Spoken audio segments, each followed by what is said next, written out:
Avec la crise sanitaire, des millions de Français ont été mis en télétravail pendant plusieurs semaines, voire plusieurs mois.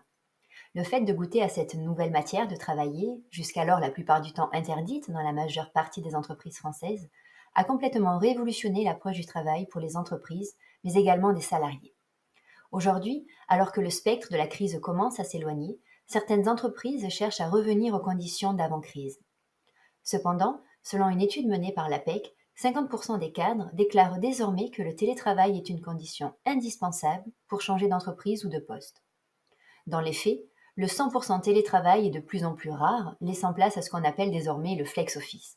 Mais qu'est-ce que le flex office? Comment est-il mis en place dans les entreprises? Quelles sont les conditions favorisant la réussite de ce mode de travail? Nous allons y répondre dans cet épisode spécial où je vais me prêter au jeu d'être interviewé par mon acolyte et fondateur de Culture RH, Sébastien Blériot, aux côtés de Caroline Ax, ma directrice générale, pour vous partager notre retour d'expérience côté employeur et salarié au sein des éditions Tissot. Bonne écoute!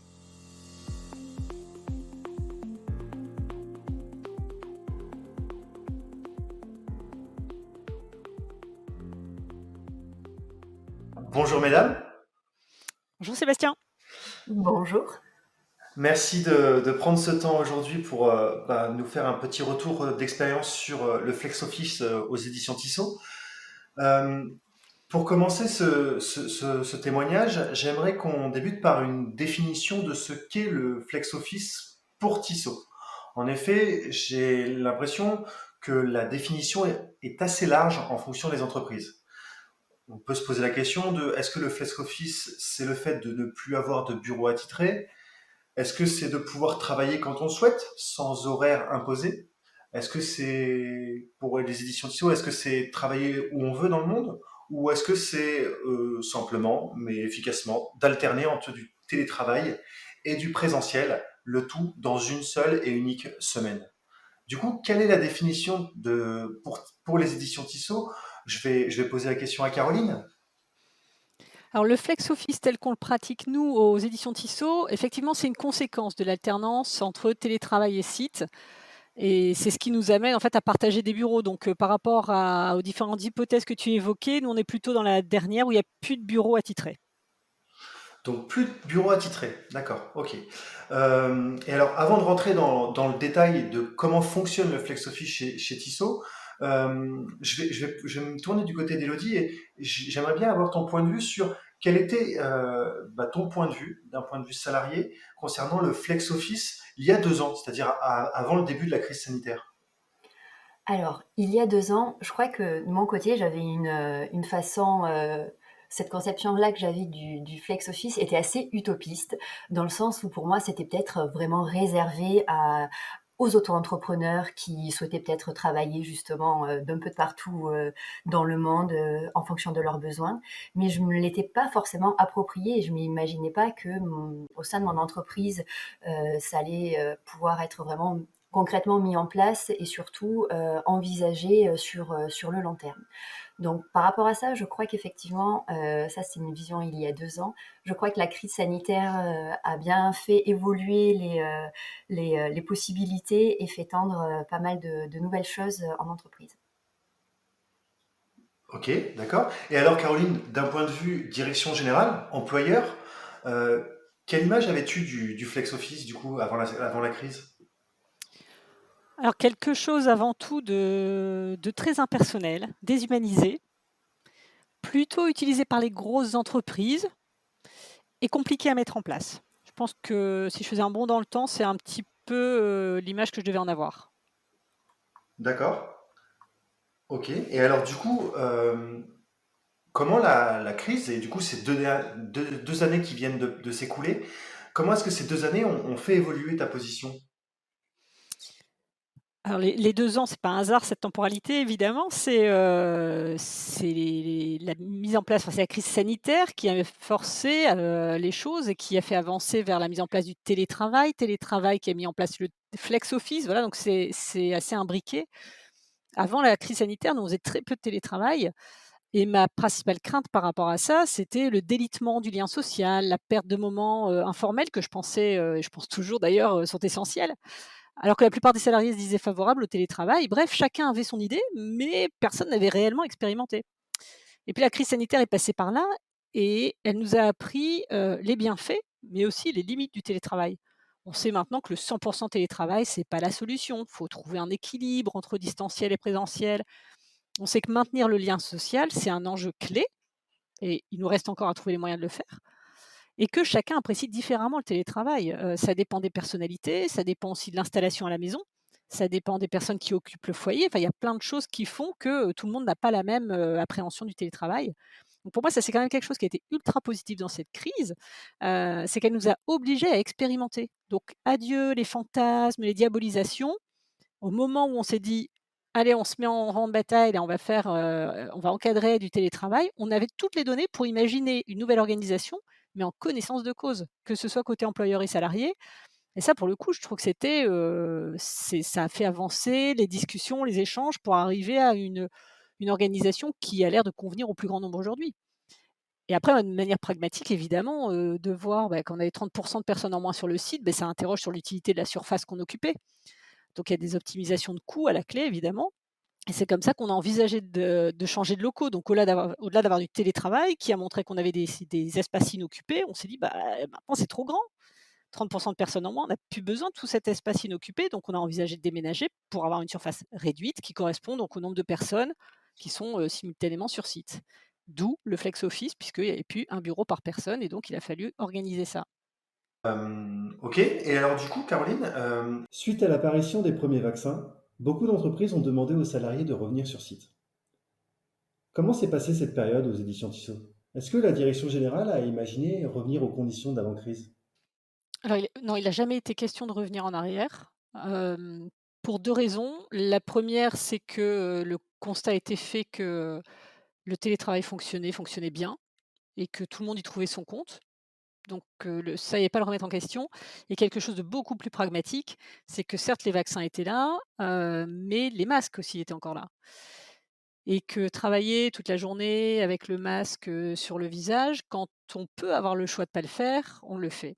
Donc on a essayé d'avoir, le moins de monde possible sur site pour permettre à ceux qui y étaient d'être, dans des bureaux individuels le plus possible et éviter ce port du masque permanent. Donc c'est pour moi ce confort qu'apporte le télétravail. Dire voilà, il y a encore le masque, on peut encore faciliter du coup les conditions de travail, on met des gens en télétravail, ceux qui le veulent, ceux qui le peuvent. C'est le même confort que ça nous apporte quand, quelqu'un se dit, un cas Covid par exemple positif, qui se dit pas bien, même s'il est asymptomatique, mais pas bien pour venir travailler sur site, qui se sent pas de venir travailler sur site parce que, il a évidemment peur de contaminer quelqu'un, mais il reste en télétravail et donc finalement on découvre même des avantages à l'époque insoupçonnés, à cette organisation-là et ça nous a en tout cas motivés et tu vois Sébastien, avant même que tu me poses la question, je m'étais jamais demandé est-ce qu'on reviendrait en arrière ou pas. Ok, merci. Et du coup, là, je vais me tourner vers toi, Elodie. Concrètement, comment s'est passé ce changement d'organisation? Comment tu l'as ressenti et qu'est-ce qui a changé dans ta vie de salarié au sein des éditions Tissot? Eh bien, pour ma part, ça s'est très bien passé. Autant le 100 télétravail qui nous a été imposé dans ce contexte de crise sanitaire a été dur à vivre parce que chamboulement total de rythme, perte de repères pour arriver à couper entre le pro et le perso, perte de lien social aussi.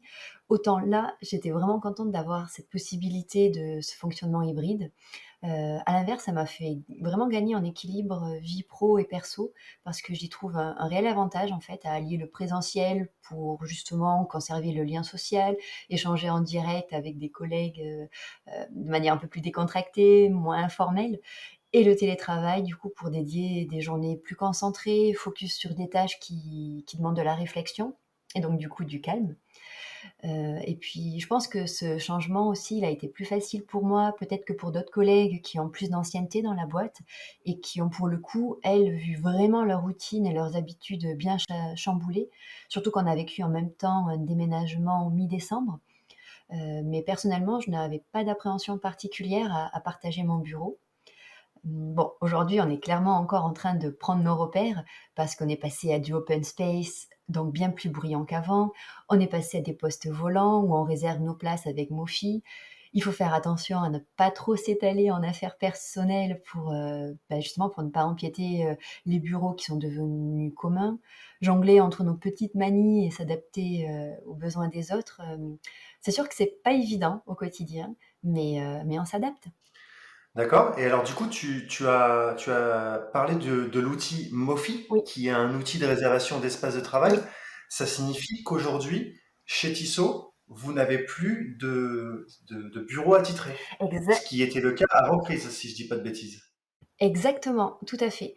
Aujourd'hui, on alterne le présentiel avec d'autres services et donc eh bien, pour savoir qui est sur site, on utilise, Mofi, pour réserver aussi à l'avance, le poste qu'on va occuper.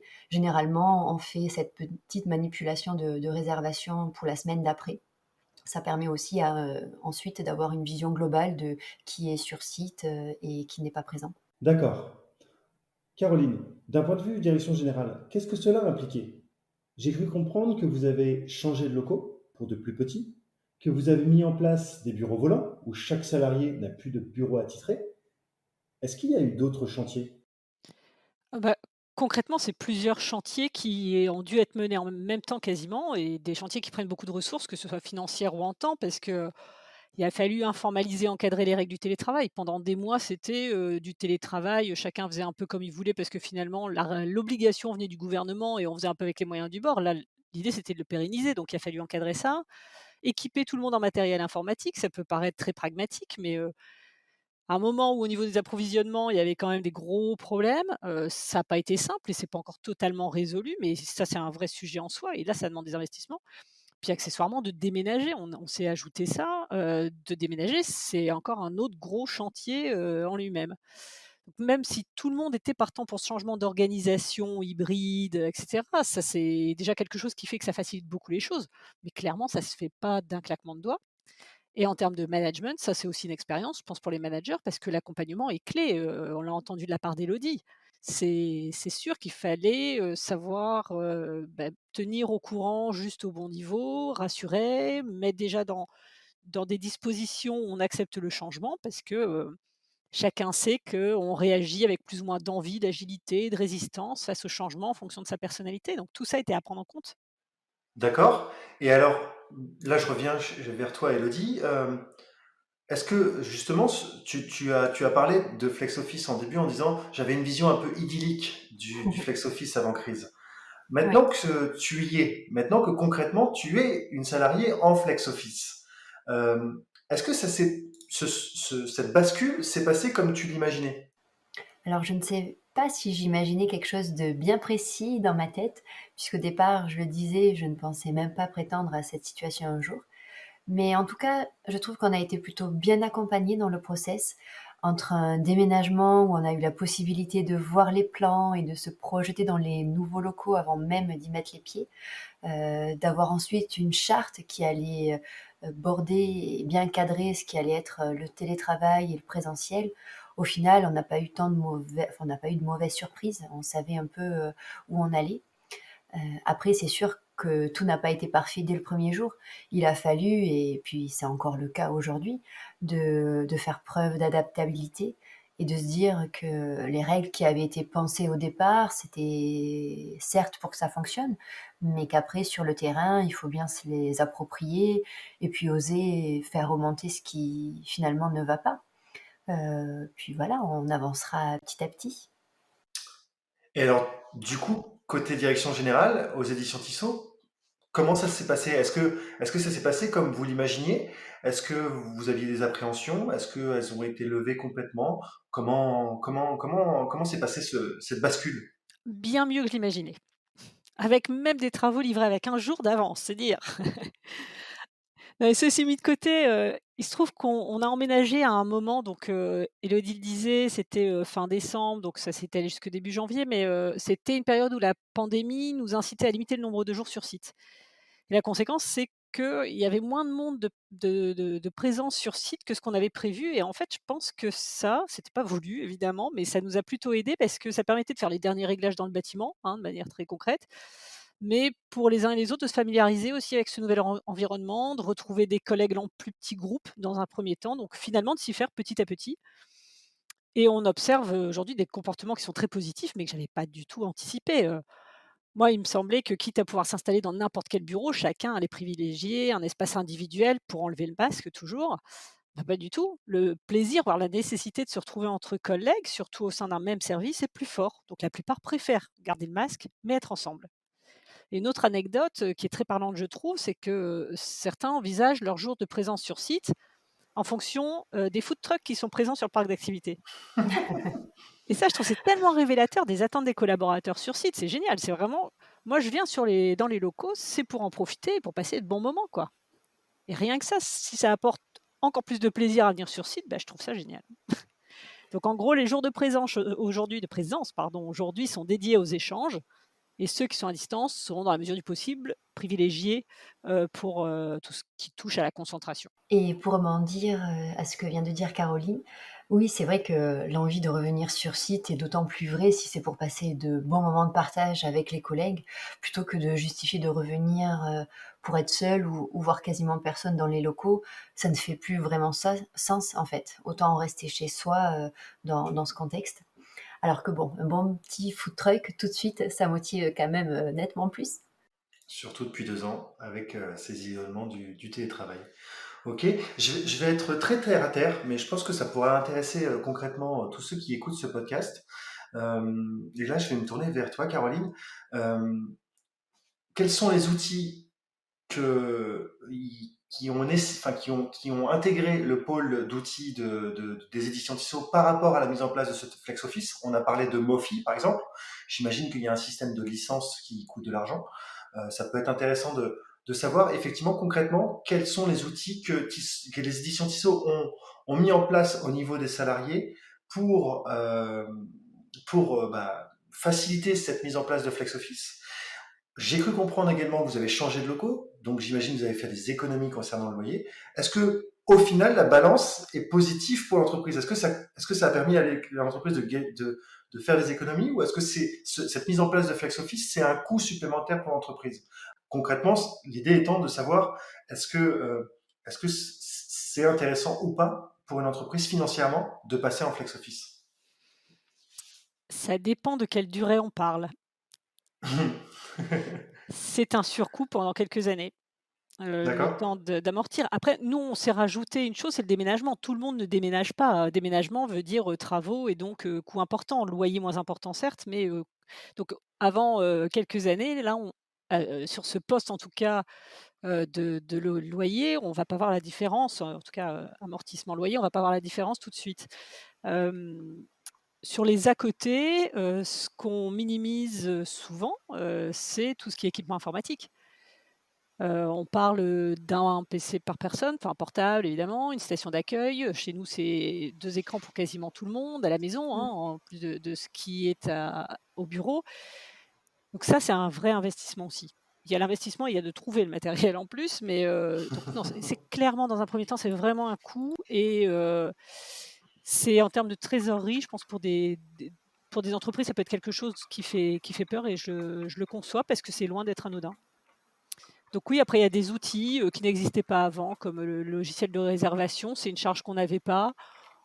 Bon, c'est pour le confort que ça apporte, pour moi, il y a pas photo. Il faut le faire, que ce soit ce logiciel-là ou d'autres, ça permet, de voir que oui, on a toujours a priori une place qui est disponible, qu'on peut réserver. On sait où est un tel, donc si je veux me déplacer, je sais directement où je vais, je fais pas le tour, l'air un peu, perdu dans les locaux.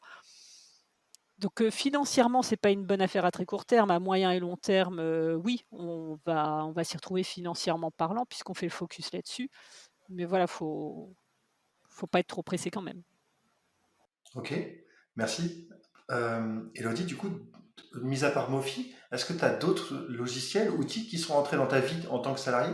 Alors nous, on utilise essentiellement Mofi, qui a d'ailleurs aussi l'avantage de nous permettre, de voir qui est présent sur site et du coup faciliter notre organisation pour déclencher plutôt une réunion en physique ou plutôt en digital et puis ne pas perdre de temps à chercher quelqu'un dans les locaux. Ou aussi réserver une box, un espace clos si on a besoin de s'isoler pour quelques heures. Après sinon, on déclare également nos jours de présentiel et en distanciel sur notre, SIRH, ce qui est Nibelis. Et puis au quotidien, ça va être plutôt des outils classiques comme, Zoom pour les réunions à distance où il y a pas mal de participants, Google Meet aussi.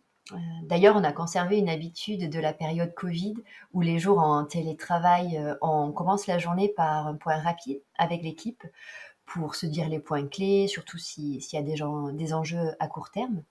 Et donc l'idée, c'est de tenir 15 minutes max pour ne pas rentrer dans l'opérationnel, même si, bon, il faut se l'avouer, on déborde toujours un petit peu. Et puis d'ailleurs, on peut même se connecter avant, un petit quart d'heure, pour un échange informel qui va remplacer finalement la pause café sur site. Et sinon, pour tous les échanges informels, on utilise un chat. Nous, c'est Workplace qui fonctionne très bien pour, tous ces petits messages, du quotidien. Et voilà, globalement, on a fait le tour. Ok. Donc concrètement, on voit que il n'y a pas foncièrement besoin de beaucoup d'outils pour passer en flex office, ce qui est plutôt positif. Oui, c'est sûr, ce qui est très positif. Après, il y a toujours des personnes plus ou moins agiles avec ce genre d'outils digitaux, mais avec quelques formations ou simplement des tutos, tout le monde finit par y arriver. Ok, super.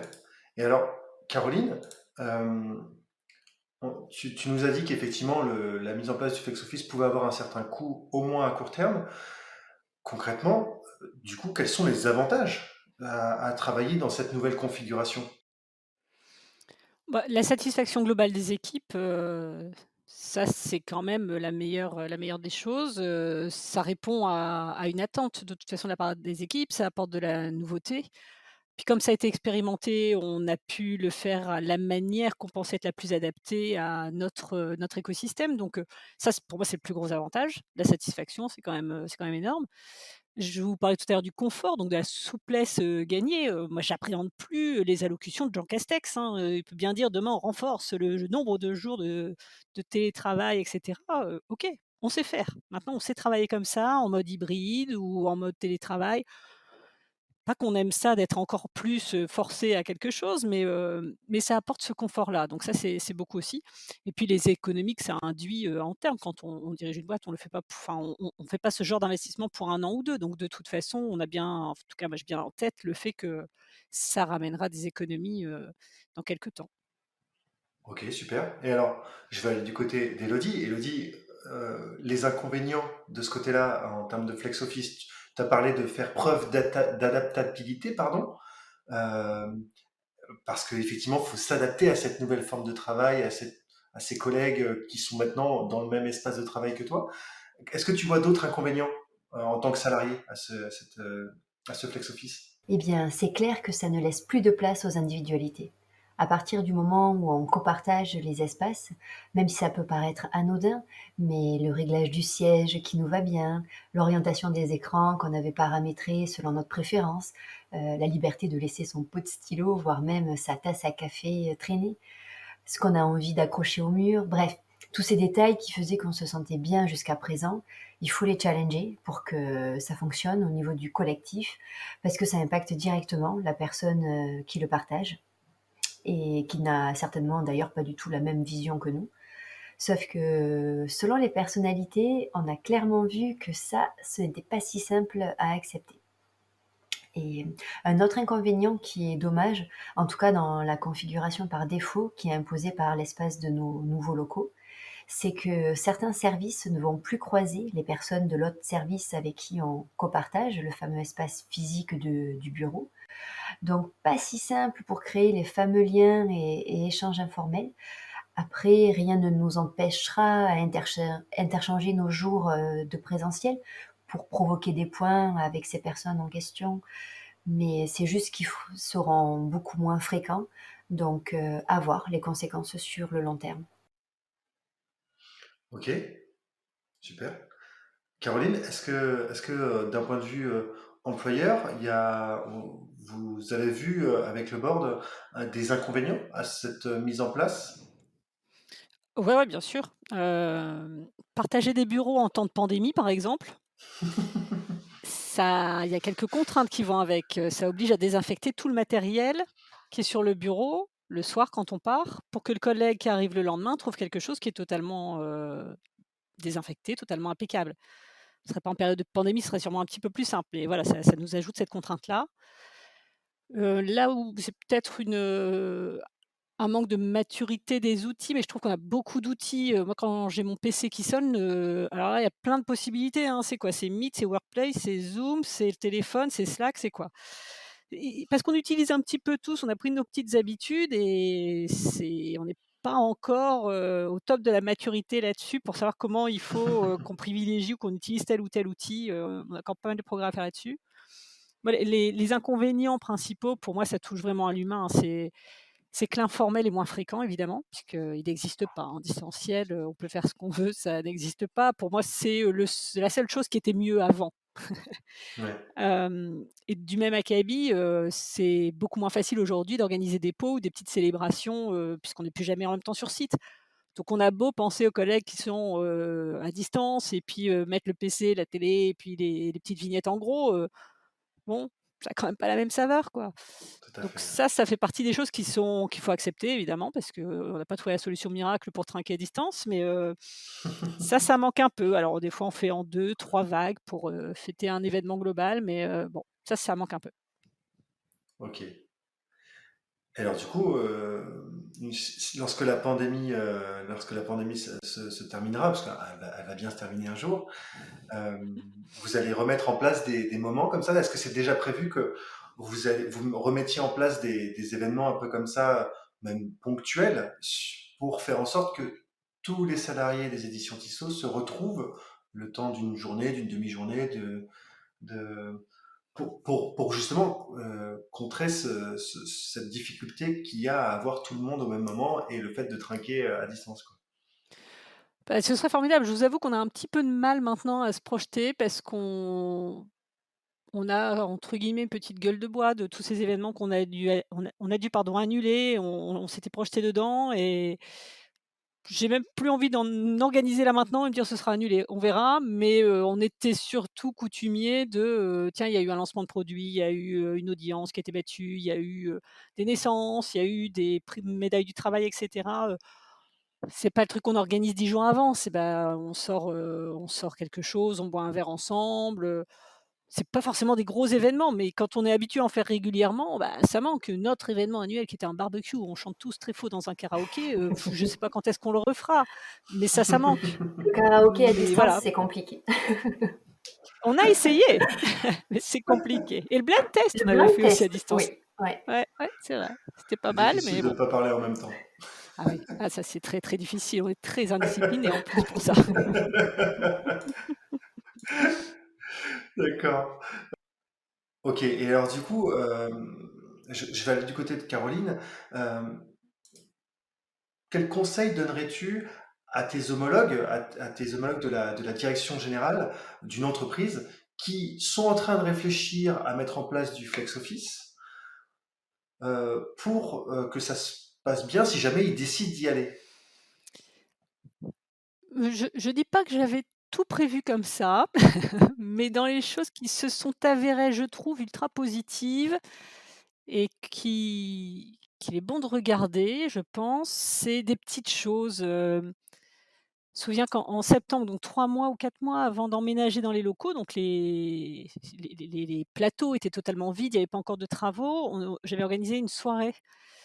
C'était la 1re fois qu'on est venu dans ces locaux, c'est à tout jamais associé à un moment sympa où on a fait un petit concert, enfin on a fait faire, hein, des gens, des artistes, des gens qui savent bien faire ça qui sont venus, il y avait le traiteur, il y avait la musique, le DJ, enfin, c'est associé à un bon souvenir et je trouve que ça franchement, j'avais pas du tout mesuré la portée, mais c'était, une belle manière de faire un 1er pas dans les locaux dans lesquels on allait évoluer peu de temps après, quoi. Donc marquer le coup. Marquer le coup, des petites choses qui peuvent paraître bêtes aussi, mais nous, on est sur plusieurs niveaux et on peut accéder directement à un niveau sans passer par les autres et le risque de ça, c'est que chacun vive à son étage et n'aille plus voir les autres et du coup, je trouve que c'est pas mal d'avoir des espaces partagés qui restent à un seul niveau. C'est la cuisine, c'est, les frigos, c'est le courrier, c'est les casiers pour ranger ses petites affaires le soir.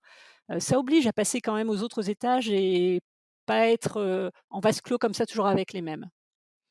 Et puis Elodie en a parlé, le logiciel de réservation, pour moi, c'est salutaire. Clairement, ça aide beaucoup. Ça évite Ouais, les potentiels problèmes. ouais. Je comprends. Après, je trouve qu'on a fait beaucoup de choses en même temps, peut-être trop. En tout cas, à refaire, je pense qu'il y a des choses comme typiquement le logiciel de réservation d'espace, c'est tout à fait quelque chose qu'on aurait pu faire avant, de mettre en place ce flex office parce qu'on avait déménagé. Certes, il y avait, des espaces attitrés, mais pas forcément que des bureaux individuels. Donc déjà, pour porter le masque le moins possible, on avait ce jeu de chaises musicales qu'on faisait, à base de, il y a de la place, j'y vais, ah mince, tu bouges, ou alors des tableaux Excel pour les plus organisés. Bon, on aurait pu déjà mettre un pied là-dedans pour s'habituer. Sur l'équipement informatique aussi, alors on a eu des problèmes d'approvisionnement comme beaucoup de monde, mais, on aurait pu peut-être aller plus vite là-dessus pour que, ce soit plus fluide à l'arrivée dans les nouveaux locaux et la mise en place du flex office. Ok. Caroline, je reste avec toi, mais parce que en tant que fondateur de Culture RH, bien entendu, euh, j'ai un œil un peu particulier sur la fonction enfin, sur la fonction du service RH. Concrètement, dans la mise en place de ce flex office, quel a été le rôle du service RH, de la DRH et même de toutes les équipes RH? Je pense par exemple tu disais qu'il y avait eu beaucoup de changements d'un coup. Est-ce que la DRH par exemple participé pour accompagner ceux qui étaient plus en difficulté? Enfin voilà, concrètement, quel a été le rôle de la DRH dans cette mise en place de FlexOffice? Alors c'est particulier chez nous, on n'a pas de RH sur site. D'accord? Nous, on est à Annecy et le service RH est un service RH groupe, qui est à Paris. Et du coup, il y a eu un accompagnement sur, différentes missions et plutôt presque, je vais dire juridique, c'est peut-être un peu exagéré, mais sur tout ce qui est lié au dialogue social. C'est clair que les RH ont fait un gros travail avec les partenaires sociaux pour l'accord, puis la charte télétravail, pour avoir, les avis du CSE sur le fait qu'on déménage, sur le fait, voilà, qu'on parte de nos anciens locaux, des choses comme ça. Sur le côté, accompagnement des salariés au changement, peut-être parce qu'il n'y a pas eu de soucis ou de questions majeures, parce que les managers ont bien assuré, c'est pas remonté, je pense, jusqu'à la RH. Ça a été plutôt le boulot des managers et on est une petite PME, on est 50, hein. Je pense que ça marche assez comme ça dans les PME qui n'ont pas de RH dédié. Ouais, je comprends. Je comprends. Effectivement, donc le rôle des managers a été primordial. Les managers de Ouais. proximité a été primordial dans cette adaptation. Ok, super. Euh, Du coup, Elodie, pour terminer un petit peu enfin, pour terminer ce podcast, euh, aujourd'hui, là, ça fait maintenant 2, 3 mois que vous avez changé de locaux, que vous êtes en flex office quasiment euh, quotidien. Enfin voilà, ta vie de salarié a quelque peu été changée par rapport à l'avant-crise. Euh, si tu devais le refaire, est-ce que tu le referais, tout simplement? Ah mais je signe. Et puis même maintenant que j'ai goûté à cette organisation qui correspond bien, je me rends compte à mes attentes. Comme je le disais, j'y ai trouvé un vrai équilibre. Je me trouve, plus productive et concentrée les jours de télétravail parce que mon environnement est calme et s'y prête, plutôt bien. Donc je ne subis pas les jours sur site qui sont plus agités, où je sais maintenant que j'ai tout intérêt à les consacrer pour des projets qui suscitent de la réflexion en commun, interservices même. C'est une nouvelle organisation au final. Mais je crois que j'aurais du mal à faire machine arrière, alors qu'en période Covid, on a démontré que l'inverse fonctionnait tout aussi bien. Ça ferait plus trop de sens de revenir à 100% sur site, comme avant. Même si tu ne peux plus avoir une photo de ton chien à côté de ton écran? Alors l'avantage, c'est que je peux plus avoir de photo du chien à côté de mon écran, mais je peux avoir le chien quand je suis chez moi en direct. Super. Je pense il y a un point aussi qui est hyper important et moi ça faisait partie, je pense, des freins que j'avais il y a quelque temps, c'est que je pensais que et à l'époque c'était, je pense, vrai, tout le monde ne pouvait pas prétendre au télétravail et ça me paraissait très injuste de mettre en place du télétravail qui est quand même vu comme un plus ou un privilège par les personnes qui ne peuvent pas en faire et notamment des gens qui sont au téléphone, des gens qui reçoivent du public et cetera. Aujourd'hui, on a la grande majorité qui est télétravaillable et notamment parce qu'on a évolué à la base, pas forcément que pour le télétravail, mais vers un système de téléphonie qui nous permet ça et donc même les personnes qui sont au téléphone, que ce soit de chez elles ou du bureau, c'est pareil. Donc au final, ça a aidé aussi à prendre des décisions et dire: «Bon, si tout le monde peut en bénéficier, c'est déjà, ça me paraît déjà beaucoup plus entendable». Parce que plus égalitaire. Ouais. Ce qui est pas forcément le cas dans toutes les entreprises, hein, j'en suis bien consciente, mais on avait cette facilité-là qui, grâce à la technologie aussi qui a évolué, s'est offerte à nous, pardon. Je comprends. Et du coup, bah, même question pour toi, Caroline. Est-ce que du côté de chez Tissot, si c'était à refaire, on rechangerait de bureau, on referait les travaux, on modifierait complètement la manière de, de travailler au sein des éditions Tissot? Ah oui? Ah ouais, ouais, ouais. Ouais? Ouais, ouais, ouais, Eh ben clairement. super, super, super. C'est évident que, encore une fois, c'est pas anodin et cetera. Je minimise pas tout ce qu'il y a et j'y ai largement participé, je minimise vraiment pas, je me souviens bien de tout ce qu'on a traversé pour arriver à ça. Mais néanmoins, c'est quand même vachement plus facile pour nous que pour la plupart des boîtes, quoi, il y a un tel battage médiatique, on a l'impression que ça sonne comme des injonctions à mettre en place du flex office ou du télétravail et juste, ça exclut des milliers de salariés qui sont, commerçants, artisans, qui reçoivent du public, qui peuvent absolument pas y prétendre et donc je me rends compte de notre «chance» entre guillemets à être capable, en tout cas avoir la capacité à le faire. Parce qu'il y a rien finalement qui nous freinait pour ça. L'envie, le test qu'on a pu faire et cetera, mais notre activité n'est jamais mise en danger parce que, on travaille partiellement sur site, parce qu'on partage des bureaux, tout ça est très possible donc c'est une bonne chose, mais je sais que c'est une chance qu'on a nous. C'est pas le cas de toutes les entreprises.